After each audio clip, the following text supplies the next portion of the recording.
Mesdames, demoiselles et messieurs, vous qui me suivez depuis partout, aux quatre coins du monde, quant à moi, je vous dis, soyez le bienvenu sur votre chaîne, Bakolo Masolo Télévision. Ce que je peux vous demander, c'est de vous abonner et activer la cloche de notification pour ne rien rater. Alors, comme j'ai toujours cette habitude de vous promettre que je reviendrai avec beaucoup plus les détails, des révélations concernant cette affaire de la mort de Maman Blanche. Les gens veulent comprendre les circonstances de la mort de Maman Blanche. Qu'est-ce qui a amené Maman Blanche à la mort? Qu'est-ce qui a causé la mort de Maman Blanche? D'après la famille, Maman Blanche a été empoisonnée. D'après son ex-mari, qui est le pasteur Marcelo, le pasteur a dit que Maman Blanche est morte suite à l'empoisonnement et suite à l'opération. Je m'excuse. Étant que journaliste de recherche, étant que journaliste d'investigation, nous voulons mettre la lumière là où il y a les ténèbres. Nous voulons éclairer l'opinion. Maman Blanche est morte suite à quoi? Dans le camp de la famille Kandolo, entre la famille paternelle et la famille maternelle, les deux familles ont tous le même langage, en disant que leur fille était en forme, leur fille n'était pas malade. Les derniers jours de la mort de leur fille se sentait très bien. Mais comment est-ce que leur fille est morte? En disant que, suite à une opération, c'était quelle opération? Leur fille souffrait de quelle maladie que la famille n'était pas au courant? Nous avons vu cette cohérence de langage qui pousse à nous dire que la famille insiste pour savoir quelle est la cause de la maladie de leur fille. Mais, côté camp Marcelo, côté camp du pasteur Marcelo, chacun a sa propre version. Le pasteur Marcelo a sa propre version. Le pasteur qui avait accompagné l'un des proches de pasteur Marcelo a aussi sa version. La nounou a aussi sa version. Et Maman Blanche aussi, grâce à ces audios que l'école Marcelo a publiés, Maman Blanche aussi, malgré qu'elle est morte, nous avons tous écouté ces audios. Maman Blanche a aussi sa version. Chose grave, chose étonnante, une chose qui nous pousse encore à réfléchir, une chose qui nous pousse encore à entrer en profondeur de nos investigations, de nos recherches. Le pasteur, donc on peut dire le pasteur Daniel Kapepula, c'est lui qui est le père spirituel du pasteur Marcelo, a aussi sa version. Nous avons vu des divergences versions au camp du pasteur Marcelo, ce qui nous pousse à ne pas affirmer que c'est eux qui ont organisé la mort de Maman Blanche, mais ce qui nous pousse à réfléchir, il y a une vérité cachée au cas Marcelo, que le pasteur ne veut pas que le monde les sache. Mais étant que journaliste de recherche, journaliste d'investigation, un journaliste n'est pas celui qui fait des diffamations envers les autres. Un journaliste est celui qui cherche la vérité. Un journaliste est derrière la vérité. Il court derrière la vérité. Moi, je cours derrière la vérité. Et toutes ces personnes qui m'appellent pour m'intimider, laissez-moi vous dire, moi, j'ai toujours pas peur d'intimidation. Je suis dans mon pays. Le pays de Félix Tshisekedi, le pays d'état de droit. Et c'est toute l'Afrique. Les yeux de toute l'Afrique est braqué vers la RDC pour voir qu'est-ce que la justice peut faire sur cette affaire. La première des choses, Ce qu'il faut savoir dans cette affaire. Nous prenons la version de la défunte maman Blanche. Avant de prendre cela, laissez-moi vous dire, dans la famille Kandolo, une personne comme le pasteur Marcelo, le pasteur vient vous dire que maman Blanche est morte suite à ça. Qui pouvait douter? Et nous ne pouvons pas condamner la famille. La famille est devant un pasteur que tout le monde sait, il prêche la sanctification, il prêche la sainteté. Tout le monde, la famille Kandolo est devant un pasteur que tout le monde a beaucoup d'estime. Lorsque cette personne vient auprès de la famille pour dire que non, votre fille est morte suite à l'opération X, Y, Z, est-ce qu'une personne comme Marcelo, la famille Kandolo pouvait douter? Non. Ah non, merci papa, pasteur, mais comment c'est arrivé comme ça, comme ça, comme ça? La famille a fait confiance au pasteur au début. Parce que c'est un pasteur, il ne pouvait pas mentir. Est-ce que vous êtes d'accord avec moi? Mais après, la famille commence à réaliser que leur fille était en train d'alerter que quelque chose s'est passé très mal dans son foyer. Vous comprenez comment est-ce que les choses se sont décantées? Vous voyez comment les choses se sont explosées? Ah, les cousins, les noncos, les oncles, les tantes n'étaient pas au courant que dans le foyer de maman Blanche, qu'il y avait quelque chose qui s'est passé. Lorsque toute la famille a commencé à écouter les voices, les messages que maman Blanche a laissés, directement, leur esprit commence à fonctionner. Oh, mais on avait fait confiance au pasteur Marcelo. Il nous avait dit que non, maman Blanche est morte suite à ça. Mais comment aujourd'hui, il y a des choses qu'on ne voit pas claires. Bon, essayons d'abord de voir l'acte de décès. La famille, lorsque la famille a vérifié l'acte de décès, la famille a vite compris que il n'y a pas toutes les informations dans ce document que le pasteur nous a montré. Quand bien même que je comprends la famille, le pasteur a droit de se marier, la femme est déjà partie, la femme est déjà morte. Le pasteur a droit de se marier pour protéger son ministère. Il y a beaucoup d'hommes de Dieu, beaucoup d'hommes de Dieu sont tombés, leurs ministères ont été détruits à cause des tentations des femmes. Oui, le pasteur devait se protéger son ministère, il devrait se marier. Le mariage là, ça ne me pose pas de problème. Alors, le remariage du pasteur Marcelo a un peu piqué la famille, la belle famille. Et la belle famille commence à comprendre beaucoup de choses. Et ça a déclenché quelque chose. La famille a demandé au pasteur Marcelo, nous avons l'acte de décès, mais nous venons de vérifier cet acte de décès, c'est comme si c'est incomplet. Les documents étaient incomplets. La personne qui a signé comme témoin, c'est qui? Inconnu.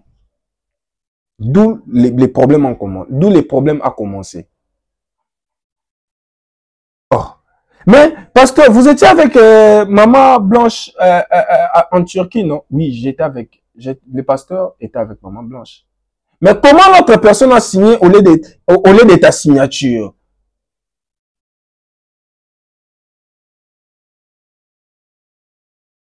Mais, pasteur, vous avez dit que maman Blanche était allée là-bas pour se faire opérer. Alors, quels sont les documents des examens médicaux de la défunte? Nous voulons aussi les voir. Tous les documents de la défunte maman Blanche, aucun document, à part l'acte de décès, aucun document, les passeports et tout, aucun document de maman Blanche ont été donnés à la famille Kandolo. C'est où il y a le problème. La famille, il faut comprendre, au début, la famille était devant un pasteur. La famille ne pouvait pas croire ou imaginer, même pas penser que le pasteur pouvait mentir. Parce qu'aujourd'hui, la famille accuse le pasteur de mentir.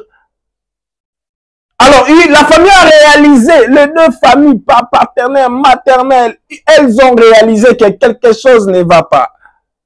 Ce que nous aussi, on peut dire au pasteur, pasteur, s'il vous plaît, répondez les questions de la famille pour clore à cette affaire, répondez aux questions de la famille avec des preuves, des documents. Nous avons appris que la famille Kandolo était en Turquie. La famille Kandolo avait envoyé des gens en Turquie. Nous avons appris cela. Alors, qu'est-ce qui s'est passé, mes frères et sœurs? La famille est allée en Turquie. Nous avons attendu. Ce sont des rumeurs. Et cette semaine, votre journaliste sera avec l'un des membres de la famille Kandolo. Nous serons avec eux, nous allons tourner une émission concernant cette affaire pour comprendre beaucoup de choses. Je serai avec la famille.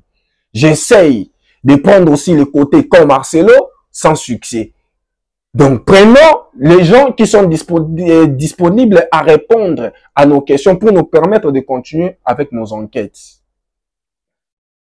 La famille dit que la famille, ces derniers temps, avait dépêché. Ça, ce sont des rumeurs. Je suis en train de parler de ceux qui surquillent. La famille a dépêché des gens là-bas en Turquie pour vérifier l'hôpital, pour vérifier la personne qui avait signé, pour vérifier.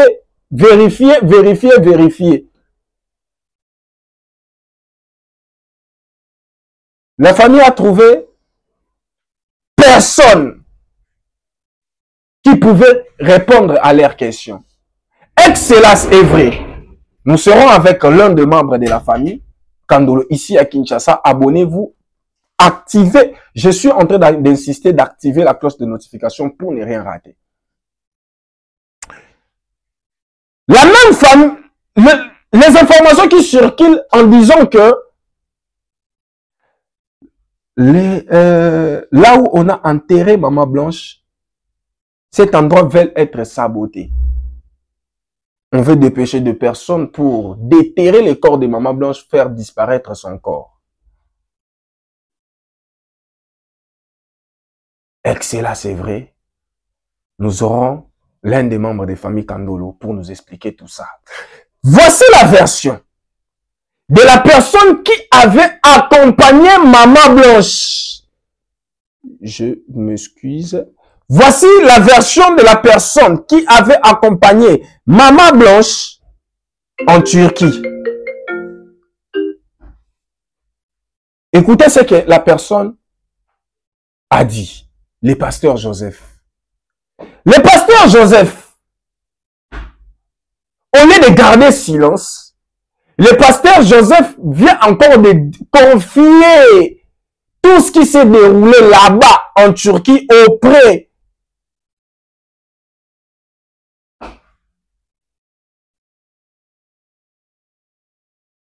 d'une demoiselle, soi-disant influenceuse, pour expliquer les événements qui se sont déroulés là-bas en Turquie.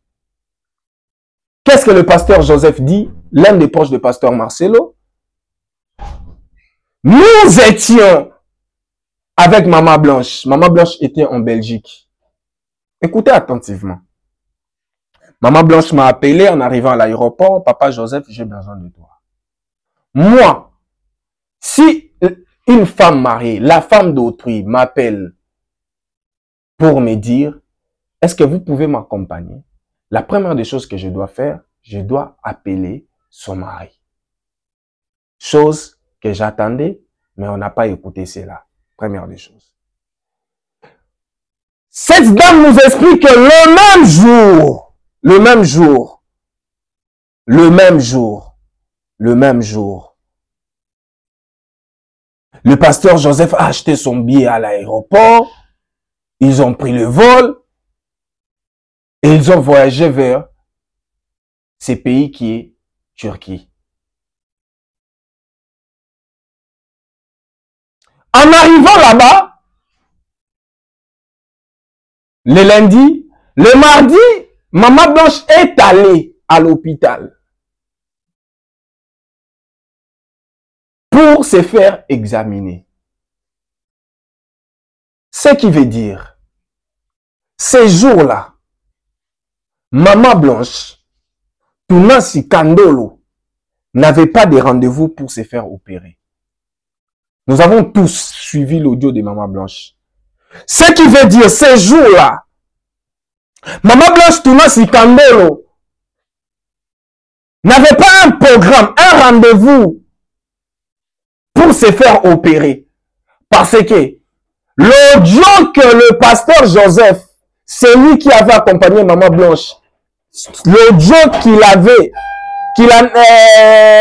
cet audio que Maman Blanche l'avait envoyé, Papa Joseph, le pasteur Joseph a envoyé cela à une journaliste pour publier. Nous avons tous écouté comment Maman Blanche disait, je suis à l'hôpital, je passe mes examens, je vais rentrer un moment à la maison. Donc, côté Maman Blanche, ces jours-là, elle devait se faire opérer. Maman Blanche, Nanani, elle avait un rendez-vous de l'opération, un programme pour se faire opérer. On annule déjà cela. On annule déjà cela. La défunte elle-même a parlé. Et donc, on peut dire que c'est une preuve que ces jours-là, Maman Blanche n'avait pas un rendez-vous à l'hôpital. Annulez déjà cela. Le pasteur doit venir nous expliquer. S'il ne veut pas nous expliquer, parce que lui, il avait dit que c'est un combat d'Internet. Moi, je ne suis pas en train de combattre le pasteur. C'est un oint de Dieu. Il est un appelé de Dieu. Il a une mission sacerdotale. Et on ne combat jamais un oint de Dieu. Parce que l'Éternel lui-même va lui défendre. Mais ce que moi je suis en train de faire, ce n'est pas de combattre les pasteurs, mais je suis en train de chercher la vérité. Le pasteur doit venir nous expliquer. La défaite elle-même, ces jours-là, elle avait dit, elle n'a pas un rendez-vous pour se faire opérer. C'est la défaite elle-même, ces jours-là, elle n'avait même pas de programme pour se faire opérer. Elle avait dit que non, elle part se faire examiner puis rentrer. On a tous écouté sa voix. Avant même de sortir, la défaite a demandé qu'on lui fasse quelque chose à manger. Par ça, nous. Donc, ce qui veut dire que pour se faire opérer, il faut être en état de jeûne. Pasteur, explique-nous, Maman Blanche est morte réellement en quoi? Quelle est la cause de sa mort? Le pasteur doit nous expliquer.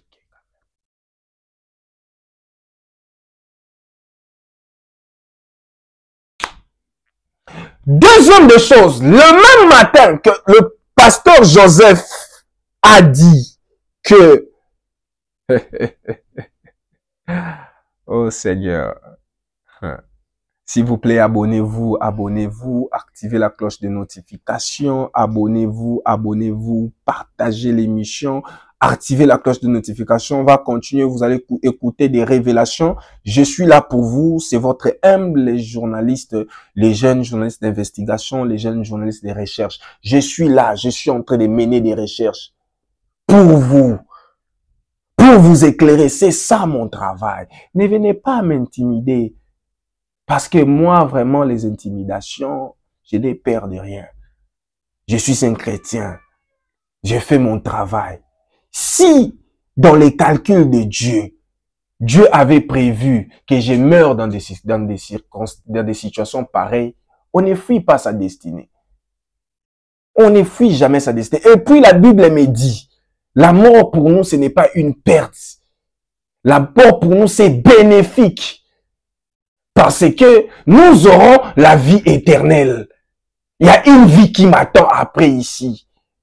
Et si Dieu, dans son calcul, dans son programme, savait que à cause de chercher la vérité, il y aura des gens qui vont me poursuivre, voulant même ma vie, je ne vais pas échapper au dessein de Dieu. Qui suis-je pour s'échapper au dessein de Dieu?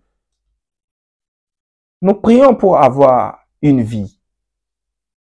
Comme Abraham, la Bible dit que Abraham rassasia de ses jours sur la terre. Nous prions pour que nous rassagions des jours sur la terre. Lui-même, Jésus est mort à 33 ans, très jeune. qui nous sommes. Et puis, le même jour que le pasteur Joseph a dit que Maman Blanche est allée à l'hôpital, c'est le même jour que le pasteur, très tôt matin, appelle son père spirituel pour lui dire que Maman Blanche est morte.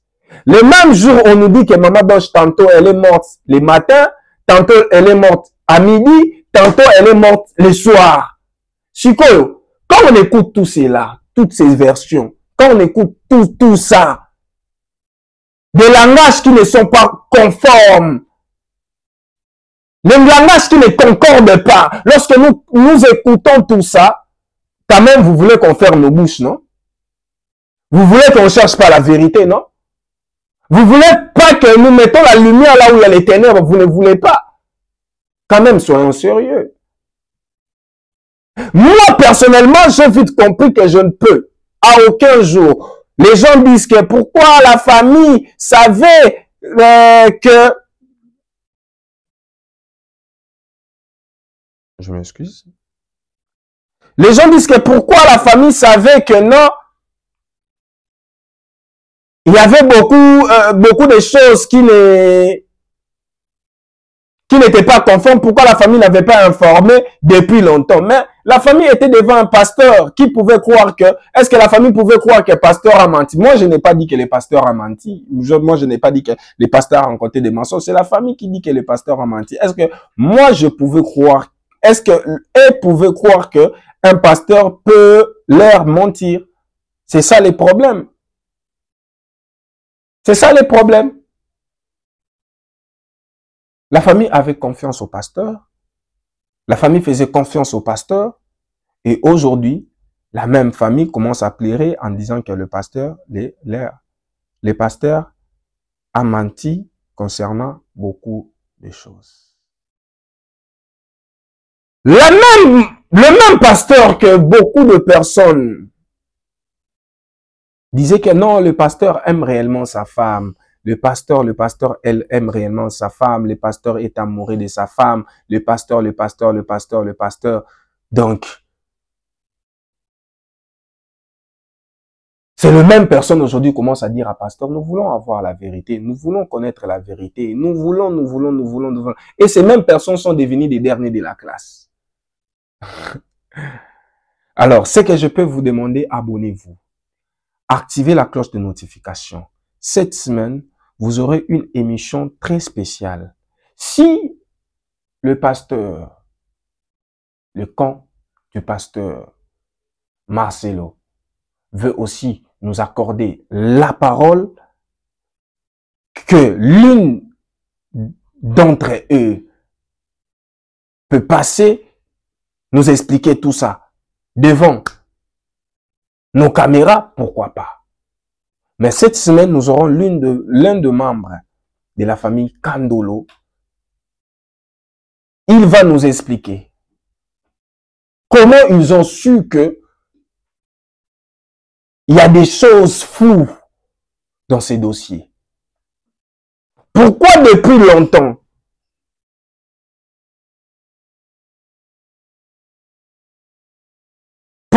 longtemps la famille n'avait pas fait ce genre de revendications? Et quelle est l'étape suivante? Est-ce que la famille va saisir la justice ici au Congo ou ailleurs? Donc, on va connaître tout ça.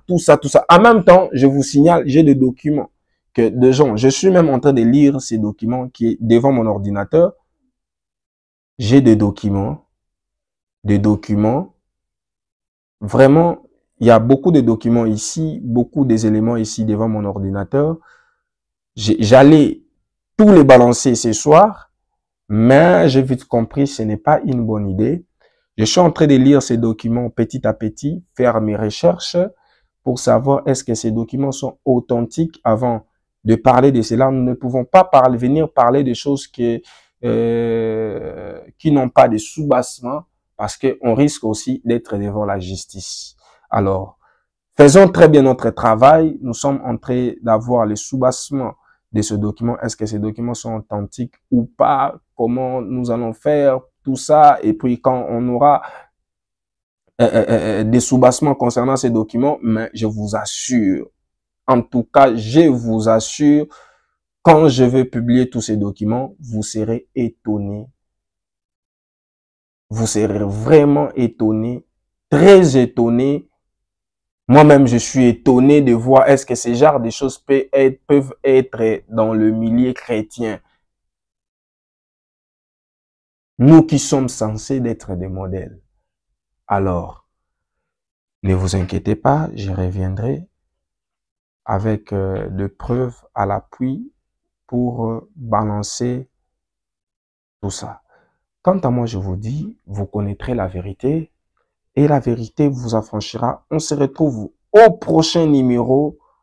Restez connectés, scotchés sur votre chaîne Bakolo Masolo Télévision. On se retrouve au prochain numéro. Quant à moi, je vous dis, vous connaîtrez la vérité et la vérité vous affranchira. C'est votre humble serviteur, chef Moukoya Jonathan, les jeunes journalistes d'investigation, les jeunes journalistes du peuple. On se retrouve au prochain numéro.